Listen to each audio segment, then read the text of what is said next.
fear is not real.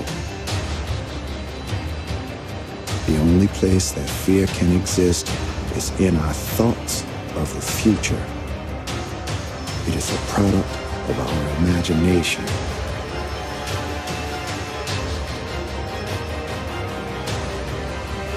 Do not misunderstand me.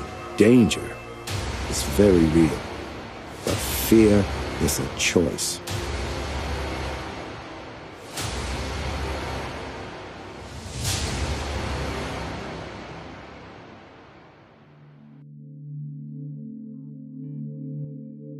Greetings world. We are a non-decay. As we continue through the lower elite bloodlines, we come to the Kennedys. November the 22nd, 1963, JFK was on his way to give a speech at Trade Mart in Dallas, when he was assassinated. He never got to say them because of what he alluded to in his speech prior. This is a section of the unspoken speech. Quote, "I am honored to have this invitation to address the annual meeting of the Dallas Citizens Council, joined by the members of the Dallas Assembly. Ignorance and misinformation can handicap the progress of a city or a company, but they can, if allowed to prevail in foreign policy, handicap this country's security. In a world of complex and continuing problems, in a world full of frustrations and irritations, America's leadership must be guided by the lights of learning and reason, or else those who confuse rhetoric with reality and the plausible with the possible will gain the popular ascendancy with their seemingly swift and simple solutions to every world problem. There will always be dissident voices heard in the land, expressing opposition without alternative, finding fault but never favor, perceiving gloom on every side and seeking influence without responsibility. Those voices are inevitable. But today other voices are heard in the land, voices preaching doctrines wholly unrelated to reality, doctrines which apparently assume that words will suffice without weapons, that vituperation is as good as victory, and that peace is a sign of weakness. At a time when the national debt is steadily being reduced in terms of its burden on our economy, they view that debt as the single greatest threat to our security. At a time when we are steadily reducing the number of federal employees serving every 1,000 citizens, they fear those supposed hordes of civil servants far more than the actual hordes of opposing armies. We cannot expect that everyone, to use the phrase of a decade ago, will talk sense to the American people. But we can hope that fewer people will listen to nonsense. And the notion that this nation is headed for defeat through deficit, or that strength is but a matter of slogans, is nothing but just plain nonsense. I want to discuss with you today the status of our security, because this question clearly calls for the most responsible qualities of leadership and the most enlightened products of scholarship. For this nation's strength and security are not easily or cheaply obtained, nor are they quickly and simply explained. There are many kinds of strength and no one kind will suffice. Overwhelming nuclear strength cannot stop a guerrilla war. Formal pacts of alliance cannot stop internal subversion. Displays of material wealth cannot stop the disillusionment of diplomats subjected to discrimination. Above all, words alone are not enough. The United States is a peaceful nation. And where our strength and determination are clear, our words need merely to convey conviction, not belligerence. If we are strong, our strength will speak for itself. If we are weak, words will be of no help. But in today's world, freedom can be lost without a shot being fired, by ballots as well as bullets. The success of our leadership is dependent upon respect for our mission in the world, as well as our missiles on a clearer recognition of the virtues of freedom as well as the evils of tyranny. Finally, it should be clear by now that a nation can be no stronger abroad than she is at home. Only an America which practices what it preaches about equal rights and social justice will be respected by those whose choice affects our future.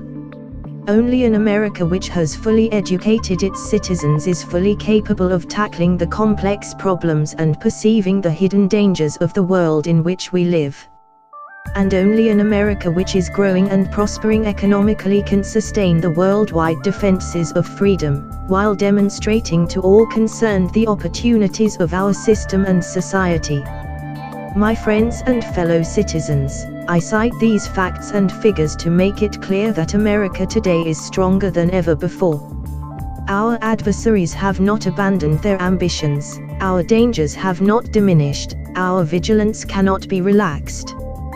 But now we have the military, the scientific, and the economic strength to do whatever must be done for the preservation and promotion of freedom. The strength will never be used in pursuit of aggressive ambitions, it will always be used in pursuit of peace. It will never be used to promote provocations, it will always be used to promote the peaceful settlement of disputes. We, in this country, in this generation, are by destiny rather than by choice the watchmen on the walls of world freedom.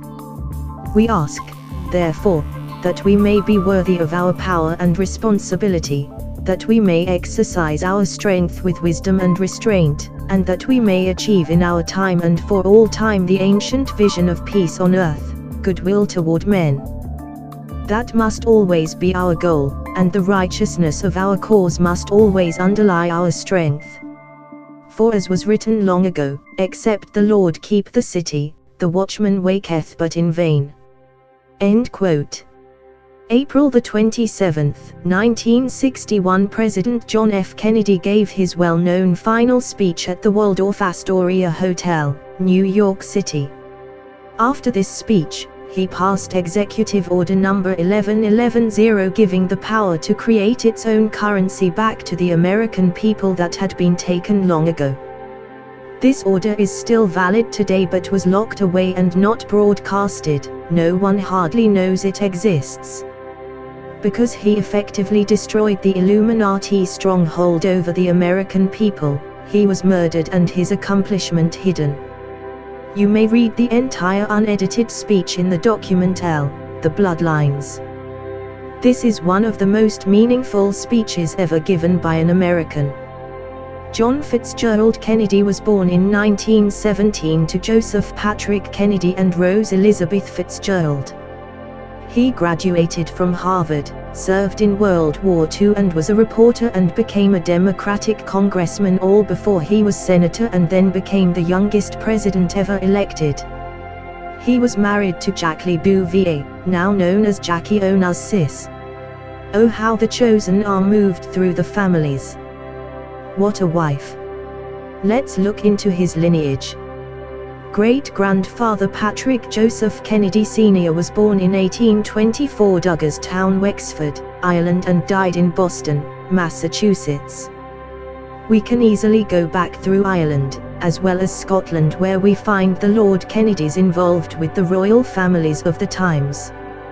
Colonel Gilbert Kennedy was born in Scotland and his son moved the family to Ireland. As we march through Scotland, our quest takes us from Gil to his father, Gilbert Kennedy, and then further back to the Kennedy clan of the 1100s. The many names we see include Kennedy, Kennedy, Kennedium, Mac Kennedy, Mac Ulrage and many more. The clan was very powerful and influenced the region. There was even a saying about them which translates to, "Twixt Wigton and the town of Ayr, Port Patrick and the Cruives of Cree. No man need think to bide there, unless he caught with Kennedy." The clan's symbol was a dolphin, and their coat of arms is 3 crosses. The tips of 3 sides of the cross are iron crosses, but the 4th goes down to a point. Above is Avise la fin, which translates to consider the end.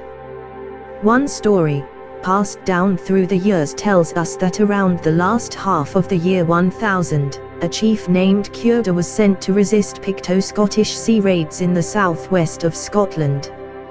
Keuda means ugly or grim-headed. His family stayed there and named the area Carrick. In the mid-1100s, Gillespie Kennedy was a servant of Carrick. They became blood relatives, and in 1372 Robert II rewarded John Kennedy of Dewar, making him chief. This is true, however, the Kennedys, like the other families, go further back. Before this, they were in Ireland.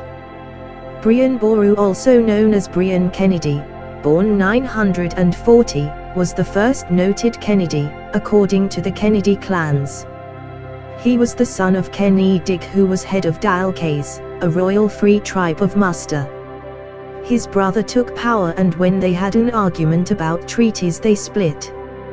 Brian had a few followers and quickly grew in fame as he was very tactful and well liked. He defeated many enemies with his few men. When his brother died, Brian returned to rule the land. Some generations later, the clan split into 3 noted groups.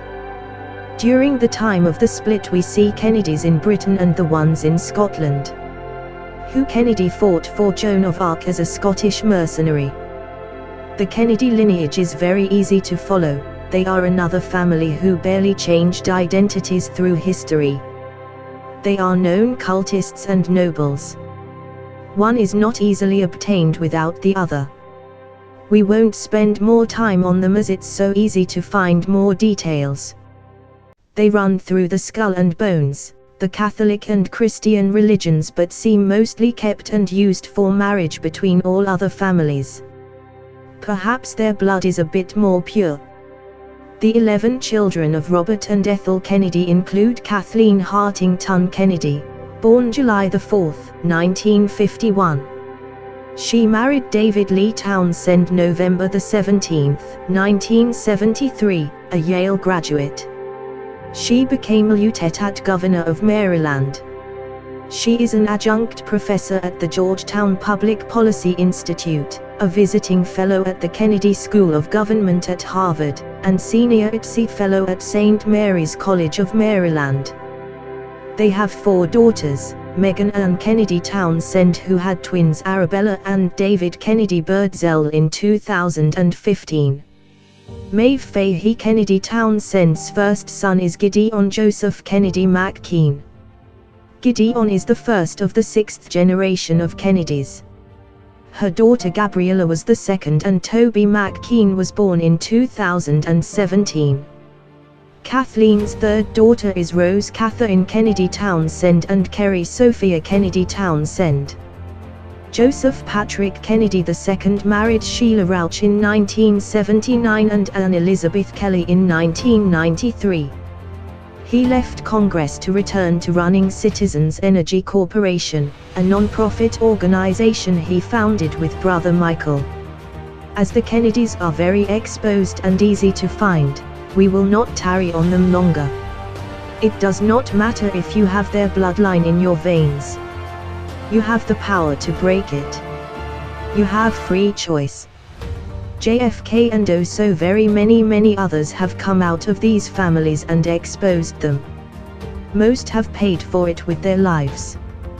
This does not mean the elite are unable to be defeated. They are not all powerful. They are, however, united.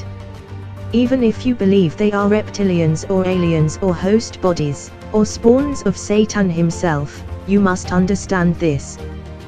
They are on our playing field. We are many and they are few. The slaves always outnumber their masters. We own our lives and we own our freedom. I, for one, have no master here on earth. I will not be infected by their disease when the cure is so simple. You, my dear friend. You have the power to do wondrous things, to take down this corruption looming above you. You have no idea how powerful you are. All you have to do is stand up. That's it. Just stand. Together. With us. We expect you.